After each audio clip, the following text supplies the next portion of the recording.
Alam nating marami ang nagbago sa Lakers simula nung umalis si LeBron. Nagkaroon sila ng massive revamp sa paligid ni Luka Doncic at Austin Reeves. Dito na nakatuon yung pansin ng franchise. Nawala sina Smart, Ayton, Hachimura, Kennard na mga naging malaking parte sa kanilang 2026 season.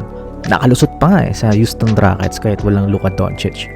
And speaking of Luka, in-embrace niya na yung pagiging leader ng team, and ito nga, mag-host siya ng 4-day training camp sa Slovenia sa August. Hindi lang puro basketball yung gagawin.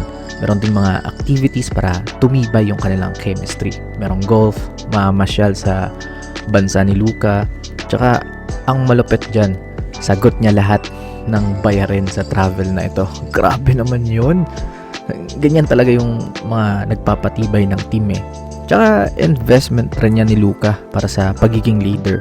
Meron siyang brand new 3-year, 165 million contract na magte-take effect na this season.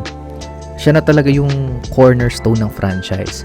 Nagawa na ni Nico Harrison ang ultimate mission na magkaroon ulit ng generational talent sa Lakers.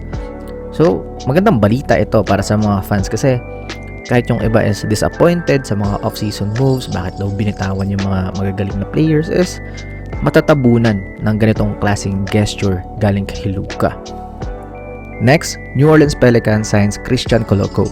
Wala silang masyadong moves this off-season. Dalaw lang sila ni Bufkin na bago sa team. Nag-spend nga ito halos sa mga two-way contract sa NBA at hirap makahanap ng tahanan hanggang nagkaroon naman siya ng contract sa Atlanta Hawks. In 14 games, nag-average ito ng 3.1 points, 2.7 rebounds, 11 minutes per game. Kung saan nakitaan naman siya dito ng role eh. So, mataas sana yung ceiling niya noong draft, a great rim protector. Kaso lang, nagkaroon ito ng serious blood clot issue kaya bumagal yung kanyang NBA progression. Buong 2024 season siyang hindi nakapaglaro ng basketball.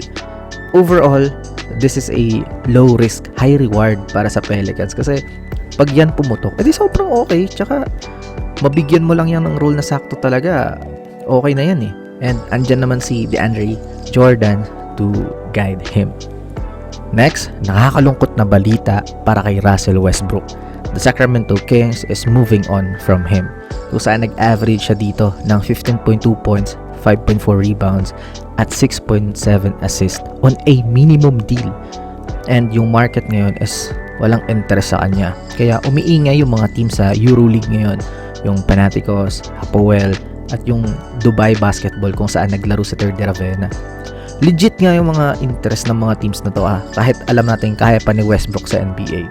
Pero na-highlight na kasi yung kanyang age, lack of consistent floor spacing, turnovers, and ball dominant style.